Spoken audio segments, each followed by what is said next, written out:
أعوذ بالله من الشيطان الرجيم.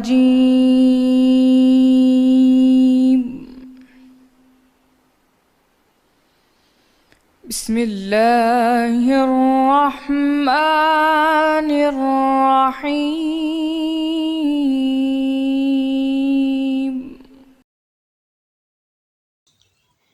اور جب ہم نے بنی اسرائیل سے عہد لیا کہ اللہ کے سوا کسی کی عبادت نہ کرنا، اور ماں باپ اور رشتہ داروں اور یتیموں اور محتاجوں کے ساتھ بھلائی کرتے رہنا، اور لوگوں سے اچھی باتیں کہنا، اور نماز پڑھنے اور زکوٰۃ دیتے رہنا، تو چند شخصوں کے سوا تم سب اس عہد سے پھر گئے، اور تم عہد سے منہ موڑنے والے ہو ہی۔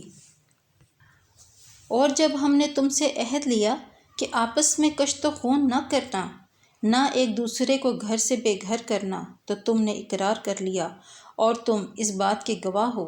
پھر تم وہی ہو کہ اپنوں کو قتل بھی کر دیتے ہو، اور اپنے میں سے بعض لوگوں پر گناہ اور ظلم سے چڑھائی کر کے انہیں وطن سے نکال بھی دیتے ہو، اور اگر وہ تمہارے پاس قید ہو کر آئیں تو بدلہ دے کر ان کو چھڑوا بھی لیتے ہو، حالانکہ ان کا نکال دینا ہی تم کو حرام تھا۔ یہ کیا بات ہے کہ تم کتاب اللہ کے بعض احکام کو تو مانتے ہو اور بعض سے انکار کیے دیتے ہو؟ تو جو تم میں سے ایسی حرکت کریں ان کی سزا اس کے سوا اور کیا ہو سکتی ہے کہ دنیا کی زندگی میں تو رسوائی، اور قیامت کے دن شدید ترین عذاب میں ڈال دیے جائیں گے۔ اور جو کام تم کرتے ہو اللہ ان سے غافل نہیں۔ یہ وہ لوگ ہیں جنہوں نے آخرت کے بدلے دنیا کی زندگی خریدی، سو نہ تو تم ان سے عذاب ہی ہلکا کیا جائے گا اور نہ ان کو اور طرح کی مدد ملے گی۔